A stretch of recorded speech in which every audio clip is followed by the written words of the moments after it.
Hello everyone, welcome to YouTube channel. आज हम पढ़ेंगे हिंदी में मनोविज्ञान। सुरेंद्र के सिसरली की ये बुक की समरी है जो कि मैं आप लोगों के लिए हिंदी में लेके आती हूँ। और ये chapter 2 the biological perspective part 5 है। ये इसका आज लास्ट पार्ट है और इसके बाद हम चैप्टर 3 को करेंगे। Cerebral hemisphere. अब तक हमने ब्रेन के बाकी पार्ट्स के बारे में सिसरली के अकॉर्डिंग शॉर्ट में पढ़ लिया है और हमारा जो कंसेप्ट बचता है वो सेरिबल हेमिस्फीयर है, जो कि एक बहुत इंपॉर्टेंट कंसेप्ट है ब्रेन के हिसाब से। कॉर्टेक्स को 2 वर्गों में विभाजित किया जाता है जिसे सेरिबल हेमिस्फीयर कहा जाता है, जो तंत्रिका तंतु एक्सन्स के एक मोटे कठोर बैंड से जुड़ा होता है जिसे कॉर्पस कॉलोजम कहा जाता है। कॉर्पस कॉलोजम बाएं और दाएं गोलार्ध को एक दूसरे के साथ संवाद करने की अनुमति देता है। इसमें 2 चीज़ें इंपॉर्टेंट है। एक तो ये कि जो कॉर्पस कॉलोजम होता है वो एक्सन्स के मोटे तंतुओं एक्सन्स से बना होता है, जो कि मतलब कठोर बैंड के टाइप होता है। और ये इसकी वजह से ही हम अपने लेफ्ट हेमिस्फीयर और राइट हेमिस्फीयर के बीच में कम्युनिकेशन या बातचीत कर सकते हैं, या वे दोनों आपस में संदेशों का आदान प्रदान कर सकते हैं या एक दूसरे से जुड़े हुए होते हैं। प्रत्येक गोलार्ध शरीर के विपरीत पक्ष के लिए जिम्मेदार होता है, या तो नियंत्रण के लिए या सूचना प्राप्त करने के लिए। उदाहरण के लिए मोटर कोर्टेक्स शरीर के विपरीत तरफ की मांसपेशियों को नियंत्रित करता है।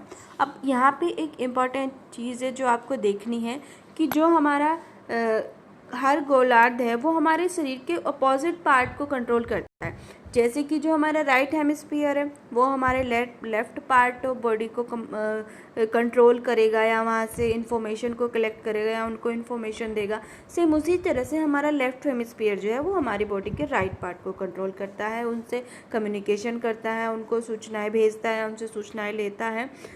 इसका एक उदाहरण आप ऐसे समझ लीजिए कि जो हमारा मोटर कॉर्टेक्स होता है वो हमारे शरीर की अपोजिट साइड की मसल्स को कंट्रोल करेगा। यानी राइट हेमिस्फीयर में मोटर कॉर्टेक्स जो है वो लेफ्ट पार्ट ऑफ बॉडी के मसल्स को कंट्रोल करेगा, और लेफ्ट हेमिस्फीयर में मोटर कॉर्टेक्स जो है वो हमारे राइट पार्ट ऑफ बॉडी के मसल्स को कंट्रोल में करेगा। यदि हम अपने दाएं हाथ से लिख रहे हैं तो बाएं गोलार्ध में मोटर कॉर्टेक्स उन मूवमेंट्स को नियंत्रित करने के लिए जिम्मेदार है। यह सुविधा जिसे कॉन्ट्रालेटरल ऑर्गेनाइजेशन कहा जाता है कई इंद्रियों से मस्तिष्क से आने वाली सूचनाओं में भूमिका निभाती है और मस्तिष्क से शरीर के बाकी हिस्सों में जाने वाले मोटर कमांडों में होती है। कॉन्ट्रालेटरल ऑर्गेनाइजेशंस हम इसी चीज़ को कहते हैं कि एक जो ब्रेन है उसके स्पेशल पार्ट द्वारा कि बॉडी के अपोजिट साइड का कंट्रोल करना। कॉन्ट्रालेटरल मतलब अपोजिट साइड का कंट्रोल करना ब्रेन के हेमिस्फीयर के द्वारा। और हमारे शरीर से जानकारी को मस्तिष्क के दोनों किनारों पर या बायलेटरली सुनने में, दृष्टि में, या मस्तिष्क के केवल एक तरफ या इप्सिलेटरली श्रवण ग्रहण के रूप में प्रेषित किया जा सकता है। अब आप ये देखिए कि यहाँ पे 2 चीज़ें इंपॉर्टेंट, एक तो इन्होंने बायलेटरली बोला है, एक तो बोला इन्होंने इप्सिलेटरली। तो हमारा मस्तिष्क जो है, हमारा जो शरीर है मस्तिष्क से बायलेटरली भी कम्युनिकेशन करता है और इप्सिलेटरली भी कम्युनिकेशन करता है। बायलेटरली का मतलब तो होता है कि जैसे सुनने में ये यूज़ होता है बायलेटरली और हमारे देखने में ये यूज़ होता है। मतलब इसका ये है कि अगर हम कोई चीज़ देख रहे हैं तो वो हमारे दोनों हेमिस्फीयर के अंदर जाएगी, सिर्फ एक के अंदर नहीं जाएगी। उसी तरह से अगर हम कोई चीज़ सुन रहे हैं तो वो भी हमारे दोनों हेमिस्फीयर के अंदर जाएगी, एक के अंदर, सिर्फ एक के अंदर नहीं जाएगी। और इसको बोलते हैं बायलेटरली, यानी दोनों हेमिस्फीयर में सूचनाओं का आदान प्रदान होना। उसके बाद इप्सिलेटरली होता है कि किसी एक स्पेशल ब्रेन में जाना जो कि हमारी टेस्ट और ओल्फेक्शन से रिलेटेड होता है या स्वाद और सूंघने से रिलेटेड होता है, तो ये होती है हमारी इप्सिलेटरली। यहाँ पे 2 चीज़ें इंपॉर्टेंट है, तो आपको पता होना चाहिए बायलेटरली क्या है, इप्सिलेटरली क्या है। दूसरा आपको ये भी पता होना चाहिए कि बायलेटरली जो है वो सुनने में और देखने में ही है, और जो इप्सिलेटरली है वो हमारे स्वाद में और हमारे सूंघने में होता है। ब्रेन लेटरलाइजेशन के अध्ययन में ये पहलू भी महत्वपूर्ण है। ब्रेन लेटरलाइजेशन यानी कि वही हमारे ब्रेन का 2 हेमिस्फीयर में बटा होना, इसको हम ब्रेन लेटरलाइजेशन भी कहते हैं।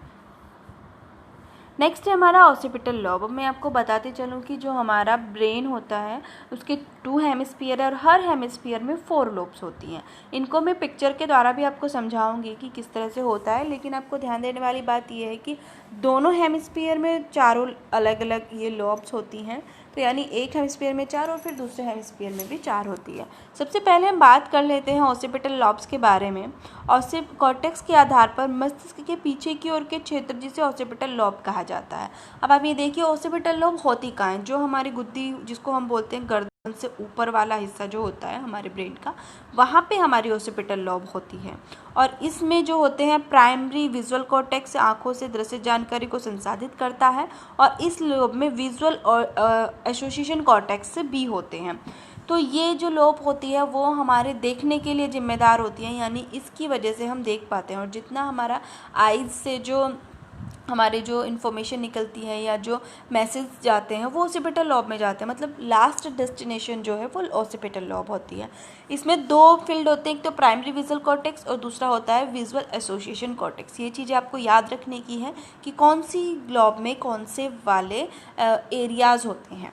मस्तिष्क का वह हिस्सा जो आँखों से दृश्य जानकारी की पहचान करने और उसे समझने में मदद करता है, जो होती है इसके बारे में बोला गया है विजुअल कॉर्टेक्स। यानी प्राइमरी विजुअल कॉर्टेक्स का क्या काम है, हमारे जो हमने देखा है उस जानकारी को संसाधित या प्रोसेसिंग करना। उसके बाद विजुअल एसोसिएशन कॉर्टेक्स का काम क्या है कि जो दृश्य जानकारी की है उसको हमें पहचान करना और उसे हमें समझने में मदद करना, ये काम होता है विजुअल एसोसिएशन कॉर्टेक्स का। कॉर्टेक्स के प्रत्येक क्षेत्र में ये एसोसिएशन क्षेत्र होते हैं जो लोगों को संवेदी जानकारी बनाने में मदद करते हैं। उसके बाद हम पढ़ते हैं नेक्स्ट जो होती है वो हमारी पैराइटल लॉब होती है। अब पैराइटल लॉब की आप लोकेशन देख लीजिए कि ये कहाँ पे होती है। आप अपने कान के ऊपर हाथ रखिए, कनपट्टी, और सीधा ऊपर की तरफ ले जाइए। जो सबसे ऊपर टॉप हमारा है ये हमारी पैराइटल लॉब है।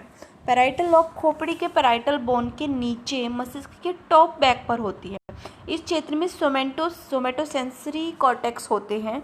मस्तिष्क के दोनों तरफ पैराइटल लॉब के सामने न्यूरॉन का एक क्षेत्र, ये इसको बोलते हैं हम सोमेटोसेंसरी कॉर्टेक्स। यह क्षेत्र स्पर्श, तापमान, शरीर की स्थिति के लिए त्वचा और आंतरिक शरीर के रिसेप्टर से जानकारी संसाधित करता है। तो ये वर्क हो गए हमारे पैराइटल लॉब के कि ये क्या क्या करती है। ये हमें स्पर्श, तापमान, शरीर की स्थिति के लिए त्वचा और आंतरिक शरीर के रिसेप्टर से जानकारी संसाधित करती है। सोमेटोसेंसरी कॉर्टेक्स को एक दिलचस्प तरीके से बाहर रखा गया है। मस्तिष्क के शीर्ष पर स्थित कोशिकाओं को शरीर के नीचे से जानकारी मिलती है, उसी तरह से नीचे के क्षेत्र में संकेत शरीर के उच्च और उच्च स्तर से आते हैं।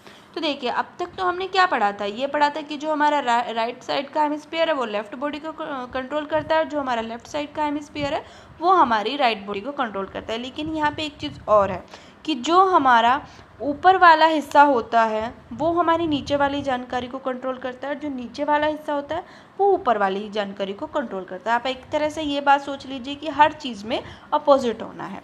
राइट तो लेफ्ट है और लेफ्ट कंट्रोल करेगा राइट को, ऊपर वाला कंट्रोल करेगा नीचे को, नीचे वाला कंट्रोल करेगा ऊपर की तरफ को। नेक्स्ट है हमारा टेम्पोरल लोब। अब टेम्पोरल लोब की आप पोजीशन समझ लीजिए कि कहाँ पे होती है। जो हमारी ये कनपट्टी होती है ये हमारी टेम्पोरल लोब है। टेम्पोरल लोब की शुरुआत behind the temples of the head में पाई जाती है। आपको ये नोट कर लेना है क्योंकि हिंदी में थोड़ा सही सा नहीं लगता है, तो आप इस चीज़ को नोट कर लेना। टेम्पोरल लोब की शुरुआत कहाँ से होती है? Behind the temples of the head. Temples यानी कोई ऊंची जगह को आप बोल सकते हैं, और उसके पीछे से होती है, यानी कि जो हमारी पैराइटल लॉब है उसके आप नीचे की तरफ देखिए तो हमारी ये टेम्पोरल लॉब आपको मिलेगी। इन पालियों में प्राइमरी ऑडिटरी कॉर्टेक्स और ऑडिटरी एसोसिएशन एरिया होते हैं। अब तक हमने पढ़ा तो ऑसिपिटल लॉब में होते हैं, लेकिन हमने उसके बाद हमने पैराइटल लॉब पढ़ी, उसमें तो ये नहीं होते प्राइमरी एसोसिएशन एरिया और प्राइमरी ऑडिटरी एरिया। जो जिस तरह से हमारी ऑसिपिटल लॉब जो थी वो देखने के लिए जिम्मेदार थी, उसी तरह से हमारी टेम्पोरल लॉब जो है वो हमारे सुनने के लिए जिम्मेदार होती है। हमने पहले भी बात की है कि टेम्पोरल लोब में एमिगडाला और हिप्पोकैम्पस की कुछ औसत दर्जे की संरचनाएं होती हैं जो कि सीखने और स्मृति के पहलुओं में शामिल है। जब हमने थोड़ा ब्रीफ में ये पढ़ा था तो हमने ये पढ़ा था कि जो हमारी टेम्पोरल लोब है उसमें ही एमिगडाला और हिप्पोकैम्पस की कुछ स्ट्रक्चर्स होते हैं। टेम्पोरल लोब के कुछ हिस्से भी हैं जो हमें दृश्य जानकारी को संसाधित करने में मदद करते हैं। यहाँ पे ध्यान देने वाली बात ये है कि ये लोब जो है वो सुनने के साथ साथ थोड़ी बहुत देखने में भी अपनी भूमिका निभाती है। और आप इस चीज़ को ध्यान दीजिए कि मैंने आपको बताया था कि जो हमारी आइज़ हैं और जो हमारे ईयर हैं वो बायलेटरल होते हैं।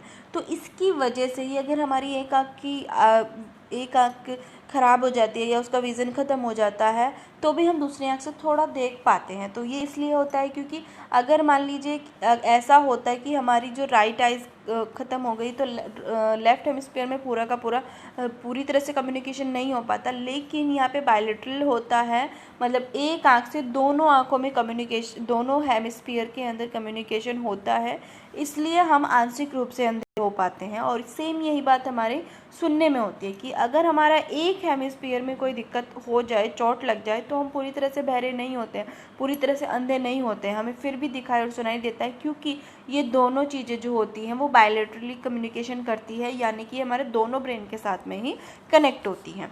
नेक्स्ट है हमारा फ्रंटल लोब। फ्रंटल लोब जो होती है एक बहुत इंपॉर्टेंट लोब है, सबसे बड़ी है और इसको सबसे ज़्यादा विकसित लोब भी बोला जाता है। और इसकी लोकेशन को आप समझ लीजिए कि ये कहाँ पे होती है। जो हमारा फोरहेड है ये हमारी फ्रंटल लोब होती है। यह मस्तिष्क के सभी उच्च मानसिक कार्य योजना, व्यक्तित्व, स्मृति भंडारण, जटिल निर्णय लेने और अधिकांश लोगों में बाएं गोलार्ध भाषा के लिए समर्पित क्षेत्र पाए जाते हैं। तो ये जो होता है हमारे फ्रंटल लोब के बहुत ज़्यादा इंपॉर्टेंट काम है। कॉग्निशन में जितने भी हमारी कॉग्निटिव एबिलिटी है, जैसे हायर, जिनके लिए हमें हायर इंटेलेक्चुअल फंक्शंस की ज़रूरत होती है, वो हमारी सब फ्रंटल लोब के अंदर ही होती है। जिस तरह से आपका लैंग्वेज का भी हो गया, लैंग्वेज भी थोड़ा बहुत फ्रंटल लोब में आप कह सकते हो होती है। उसके बाद हमारी होती है डिसीज़न मेकिंग, जजमेंट वगैरह, मतलब इस तरह की चीज़ें जो होती है वो फ्रंटल लोब में होती है। मोस्टली कॉग्निटिव फंक्शन जो होते हैं फ्रंटल लोब में भी लिम्बिक सिस्टम के इसके संबंध के माध्यम से भावनाओं को नियंत्रण में मदद करता है। आपने अभी पढ़ा कि जो हमारा एमिग्डाला वगैरह था, हिप्पोकैम्पस वगैरह थे, किसके पार्ट है, ये हमारे लिम्बिक सिस्टम के पार्ट है। तो लिम्बिक सिस्टम जो है ना वो एक किसी स्पेशल एरिया को आप नहीं बोल सकते हैं, ये मतलब काफ़ी एरिया इसके अंदर आते हैं। तो फ्रंटल लोब के भी कुछ पार्ट इसके अंदर आते हैं। सबसे अगले वाले हिस्से को हम प्रीफ्रंटल कॉर्टेक्स कहते हैं। Middle area toward the centre को मिडिल प्रीफ्रंटल कॉर्टेक्स कहते हैं और bottom surface above the eyes को हम ऑर्बिटो प्रीफ्रंटल कॉर्टेक्स ही कहते हैं, और जो कि आँख की ऑर्बिट के ऊपर होता है। अब आप ध्यान दीजिए कि प्रीफ्रंटल लोब के अंदर 3 एरिया इन्होंने बता दिए, प्रीफ्रंटल कॉर्टेक्स और उसके बाद इन्होंने बताया मिडिल प्रीफ्रंटल कॉर्टेक्स और सबसे लास्ट में ऑर्बिटो फ्रंटल प्रीफ्रंटल कॉर्टेक्स है। तो ये 3 एरिया हैं। जो प्रीफ्रंटल कॉर्टेक्स जो हो गया वो सबसे आगे वाला हिस्सा हो गया, मिडिल प्रीफ्रंटल कॉर्टेक्स हो गया वो मिडिल एरिया वाला हो गया जो कि सेंटर से दूर है। उसके बाद हमारा जो ऑर्बिटो फ्रंटल प्रीफ्रंटल कॉर्टेक्स हो गया ये आँख की ऑर्बिट के ठीक ऊपर होता है। तो लिम्बिक सिस्टम से जो फ्रंटल लोब है वो मजबूत संबंध रखती है। नेक्स्ट है हमारा फ्रंटल लोब को नुकसान पहुंचाने वाले लोगों को मानसिक कार्यों के साथ समस्याओं का अनुभव हो सकता है, जैसे कि एक प्रक्रिया में एक कदम पर अटक जाना या एक परीक्षण में एक गलत उत्तर पर या इसे बार बार दोहराना। आप ध्यान दीजिए कि जो प्रीफ्रंटल कॉर्टेक्स होती है उसमें आपने एक केस भी पढ़ा होगा, एमएस नाम करके, एमएस गेज का केस होता है प्रीफ्रंटल के लिए कि उनकी प्रीफ्रंटल लोब में कुछ मतलब एक्सीडेंट की वजह से चोट लग गई थी और उसकी वजह से उनका बिहेव पूरी तरह से ही चेंज हो गया था। तो प्रीफ्रंटल लोब में चोट लगने के बाद जो डिसऑर्डर होती है उसको हम बोलते हैं डिसोशिएटिव डिसऑर्डर, जिसमें कि आदमी बहुत ज़्यादा तौनक मिजाज हो जाता है, मनमौजी हो जाता है, अनसोशल हो जाता है, मतलब उसे किसी की कोई परवाह नहीं रहती, वो अपनी मर्जी से अपना काम करता है, एक पल में कोई डिसीजन लेता है, दूसरे पल वो उस डिसीजन को चेंज कर देता है। तो इस तरह के लक्षण जो है फ्रंटल लोब में गड़बड़ी होने से या चोट लगने से देखने को मिलते हैं, जिसको हम डिसएक्सिएटिव डिसऑर्डर कहते हैं। डिसएक्सिएटिव डिसऑर्डर। फ्रंटल लोब में मोटर कॉर्टेक्स होता है, प्रत्येक लोब के पीछे स्थित न्यूरॉन का एक बैंड होता है। ये जो मोटर कॉर्टेक्स होता है वो हर लोब के पीछे न्यूरॉन्स का एक बैंड होता है। ये कोशिकाएं परिधीय तंत्रिका तंत्र के दैहिक विभाजन को आदेश भेजकर शरीर की स्वैच्छिक मांसपेशियों के मूवमेंट्स को नियंत्रित करती हैं। मोटर कॉर्टेक्स को सोमेटोसेंसरी कॉर्टेक्स की तरह ही बाहर रखा गया है जो पार्श्विक लोब में नेक्स्ट डोर पर है। तो आप देखिए कि जो लॉब्स के एरिया जो आपको बताए जाते हैं आप उनके ऊपर ज़्यादा फोकस करिए, और जो लॉब है उनमें अगर चोट लगे तो कौन सी प्रॉब्लम होगी आपको ये भी पता होना चाहिए, और अगर लॉब कौन कौन से काम को करती है, मतलब किस काम के लिए उसका यूज़ किया जाता है या कौन सा काम उसके अंदर हो रहा है, आपको इसका के बारे में भी जानकारी होनी चाहिए। मस्तिष्क का यह क्षेत्र हाल के शोध में एक बड़ा हिस्सा रहा है, विशेष रूप विशेष रूप से एक विशेष प्रकार के न्यूरॉन की भूमिका से संबंधित है। न्यूरॉन को मिरर न्यूरॉन्स कहा जाता है। मिरर न्यूरॉन के ऊपर आप ध्यान बहुत अच्छे से फोकस करना है। एग्जाम में 2 बार इससे रिलेटेड क्वेश्चन आया है। ये फायर लगाते हैं जब एक जानवर क्रिया करता है, लेकिन वे तब भी फायर लगाते हैं जब एक जानवर देखता है और उस क्रिया को दूसरे द्वारा किया जा रहा है। तो आप ये नोट करने वाली बात है कि मिरर न्यूरॉन कब एक्शन लेते हैं, कब फायर करते हैं। जब कोई जानवर किसी काम को करता है तब भी फायर करते हैं, और जब वो किसी दूसरे को किसी काम को करते हुए देखता है तो भी ये काम करते हैं। और ये भी माना गया है कि मिरर न्यूरॉन्स जो होते हैं वो हमारी आइज़ के अंदर भी पाए जाते हैं।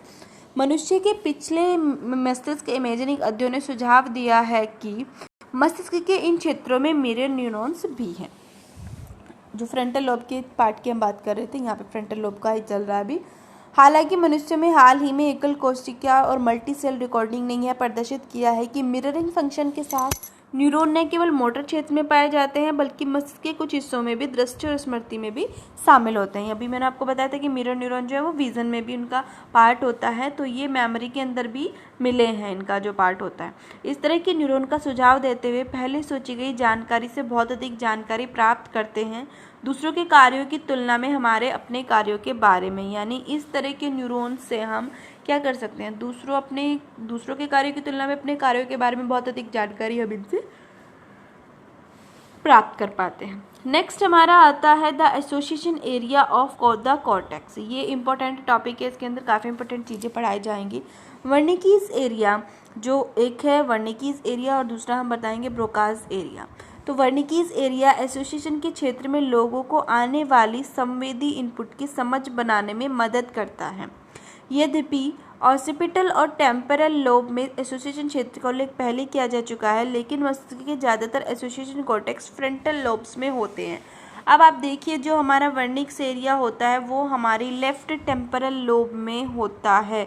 मोस्टली पीपल्स में ऐसा होता है, 100% में नहीं कहूँगी लेकिन मोस्टली पीपल्स में ऐसा होता है। तो अगर एग्ज़ाम में इस तरह का क्वेश्चन आता है और सिर्फ 4 ऑप्शन है, आपको कोई मतलब सेट नहीं बनाना है, कोड नहीं बनाना है, तो आप बेझिझक लेफ्ट टेम्परल लोब में इसकी लोकेशन को नोट कर सकते हैं। एक मस्तिष्क का यह क्षेत्र शब्दों के अर्थ को समझने में शामिल है, यानी कि ये हमें अंडरस्टैंडिंग के लिए ये जिम्मेदार होता है जो वर्निक एरिया होता है। और वर्निक्स एरिया के साथ व्यक्ति धारा प्रवाह बोलने शब्दों का सही उच्चारण करने में सक्षम होगा, लेकिन शब्द पूरी तरह से गलत होंगे।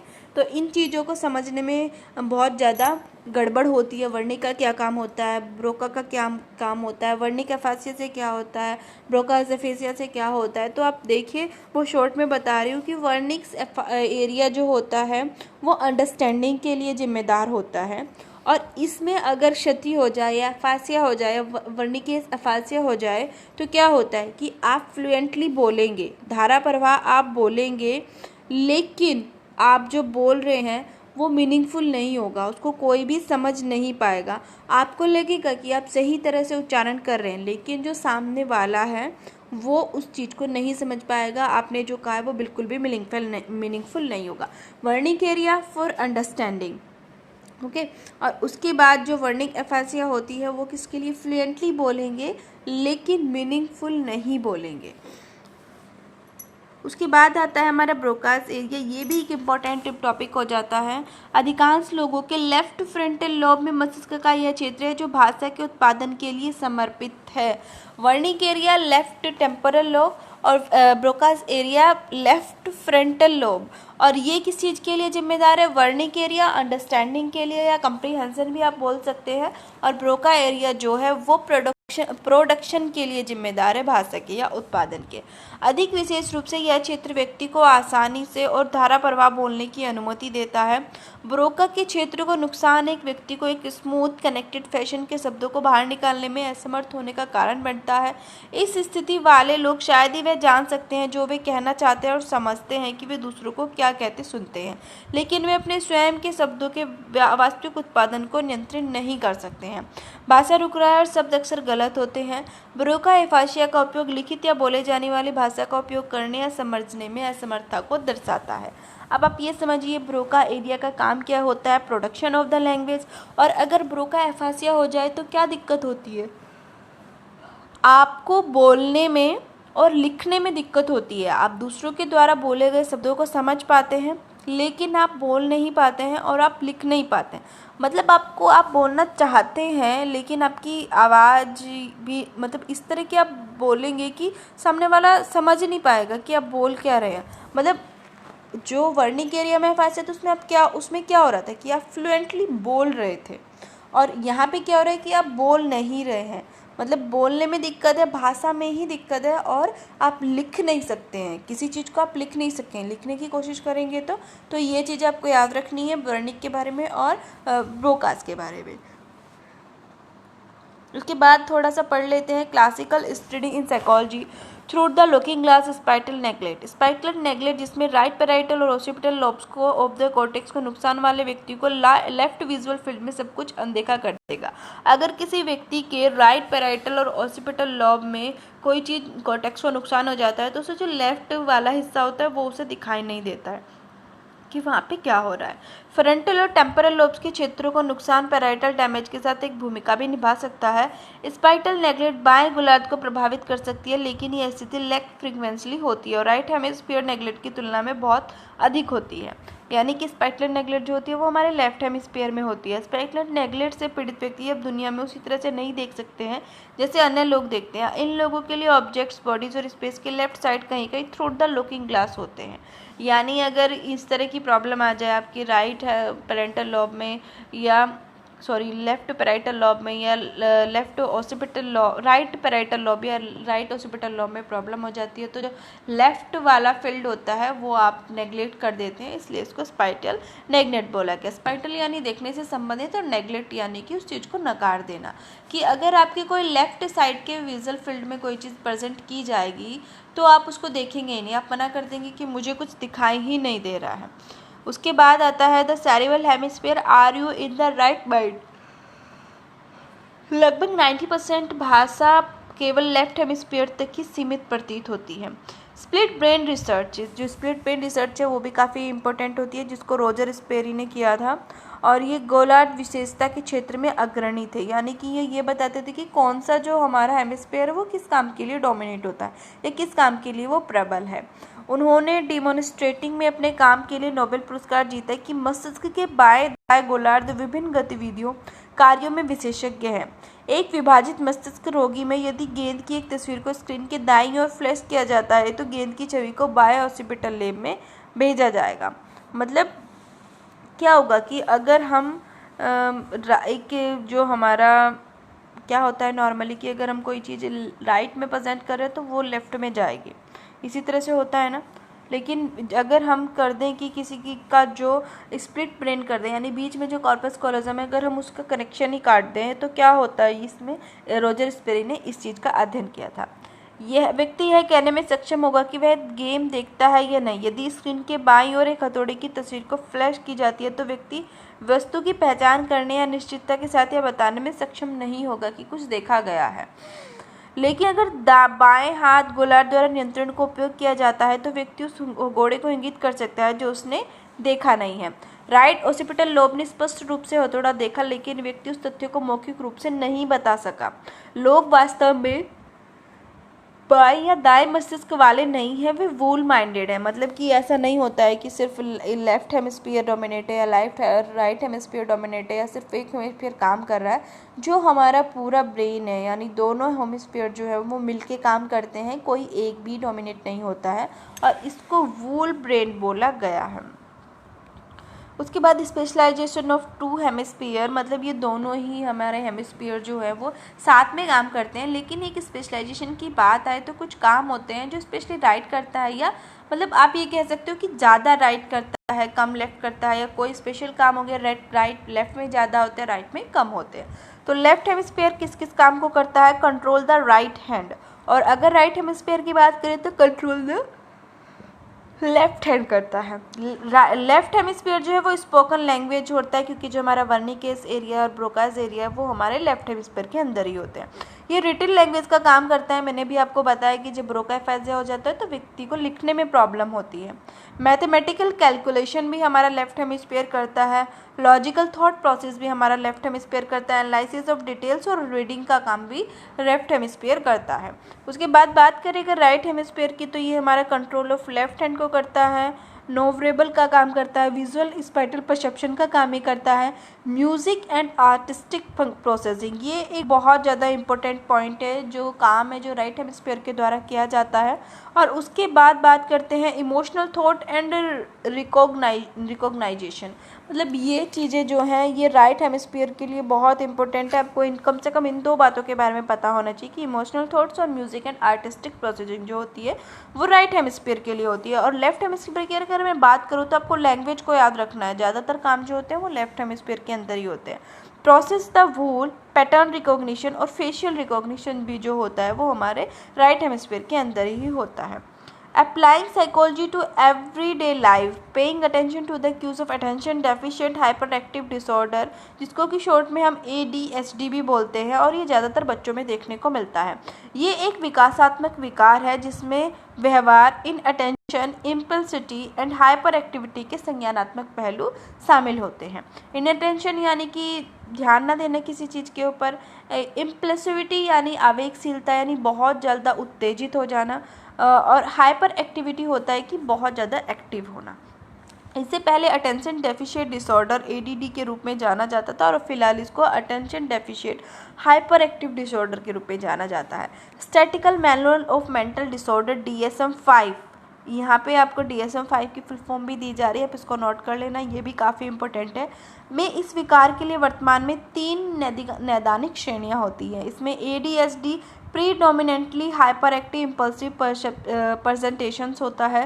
सेकंड इसमें होता है ADHD प्रीडोमिनेंटली इन अटेंशन प्रेजेंटेशन होता है। और थर्ड इसमें होता है ADHD कंबाइंड प्रेजेंटेशन जो इसके अंदर होता है, जो ये बताया है अमेरिकन साइकियाट्रिक एसोसिएशन 2013 ने बताया है। तो 3 चीज़ें देख लीजिए आप। एक में क्या होता है कि हाइपर एक्टिविटी इम्पल्सिव प्रेजेंटेशन दोनों होती है, एक में सिर्फ इनएक्टिविटी होती है और एक में कंबाइंड ये चीज़ें होती हैं। उसके बाद है यद्यपि ADHD को बच्चों में सबसे अधिक निदान किया जाता है, यानी कि बच्चों के अंदर सबसे ज़्यादा पाई जाती है, लेकिन ये विकार किशोरावस्था और वयस्कावस्था में बनी रहती है। मतलब बच्चों के साथ साथ अगर इनका सही तरह से सॉल्यूशन ना हो पाए या फिर अगर ये ज़्यादा होती है तो ये हमारी जो किशोरावस्था होती है और जो वयस्क अवस्था होती है उसके अंदर भी बनी रहती है। इनअटेंशन और इम्पल्सिटी अक्सर वयस्कों में रिपोर्ट की जाती है, जबकि हाइपर एक्टिविटी के लक्षण उम्र के साथ कम हो जाते हैं। कॉर्टिकल और सब कॉर्टिकल मस्तिष्क के क्षेत्र शामिल हैं और ADHD में न्यूरो इमेजिंग अध्ययनों में छोटे पाए जाते हैं, यानी कि जो हमारे कॉर्टिकल और सब कॉर्टिकल ब्रेन के रीजन होते हैं वो ADHD और के जब हम इनकी स्कैनिंग करते हैं न्यूरो इमेजिंग टेक्निक के थ्रू तो ये जो पार्ट होते हैं वो छोटे होते हैं। प्री फ्रंटल कॉर्टेक्स मुख्य रूप से जो होता है राइट वाला होता है। बेसल गैंग्लिया प्रतिक्रिया नियंत्रण में शामिल उप संरचनाएं इसकी होती है। सेरिब्रम और कॉर्पस कॉलोजम इसके लिए रेस्पॉन्सिबल होते हैं। नेक्स्ट आप देख लीजिए थोड़ा बहुत स्ट्रक्चर ऑफ द ब्रेन को दिखाया गया है। द हिंड ब्रेन में कौन कौन से मतलब स्ट्रक्चर ब्रेन आपको बता दिया गया है। इसमें थोड़ा आप पिक्चर्स के थ्रू चीज़ों को देख पाएंगे। हिंड ब्रेन के अंदर होता है आपका मेडुला, पॉन्स, रेटिकुलर फॉर्मेशन और सेरिब्रम। और हमारा जो कॉर्टेक्स होता है उसके अंदर 4 लोब्स होती है, frontal lobe, temporal lobe, parietal lobe और ऑसिपिटल लोब, जो कि हमने अभी स्टडी किया है। तो अब देखिए ये जो सबसे स्टार्टिंग में जो येलो कलर वाला है ये हमारा फ्रंटल लोब है और इसके अंदर एसोसिएशन कॉर्टेक्स है, ब्रोका एरियाज है और मोटर कॉर्टेक्स है। उसके बाद जो ये ऑरेंज वाला है कान के ऊपर ये हमारा टेम्परल लोब है और इसके अंदर जो है हमारा वो वर्निकेस एरिया इसमें दिखाया गया है ये एरो वाले साइन से, और एसोसिएशन कॉर्टेक्स भी इसके अंदर दिखाए गए हैं। उसके बाद जो ये थोड़ा ये वाला कलर है यहाँ पे ये हमारा पैराइटल लोब है, थोड़ा टेम्पोरल लोब के ऊपर, इसके अंदर भी एसोसिएशन एरिया है। मतलब एसोसिएशन एरिया हर लोब के अंदर आपको दिखने को मिलेंगे। और सबसे पीछे की तरफ ये ग्रीन कलर वाला जो है ये हमारा ऑसिपिटल लोब है, इसके अंदर विजुअल कॉर्टेक्स होते हैं।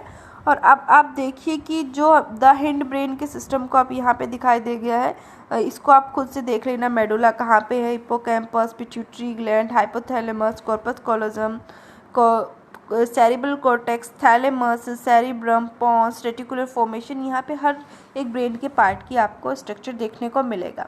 स्ट्रक्चर अंडर द कॉर्टेक्स में आपको बताया गया है थैलेमस, हाइपोथैलेमस, हिप्पोकैम्पस और एमिग्डाला। तो जो हिप्पोकैम्पस है वो आप देखिए कहाँ पे है, सबसे नीचे की तरफ से हम यहाँ से स्टार्ट करते हैं, ये हिप्पोकैम्पस है। ये एरो जो है साइनगुलेट कॉर्टेक्स का जाता है, fornix, thalamus, mammillary bodies, hypothalamus और एमिगडाला। ये जो हमारे स्ट्रक्चर हो जाते हैं ये सब के सब कौन से होते हैं, लिम्बिक सिस्टम इन सब से मिलके बना होता है। तो अब आप इनको ध्यान से देखिए कि ये 7 इंपॉर्टेंट जो है हमारे ये लिम्बिक सिस्टम के पार्ट्स होते हैं। कौन कौन से, hippocampus, cingulate cortex, fornix, thalamus, mammillary bodies, hypothalamus और एमिगडाला।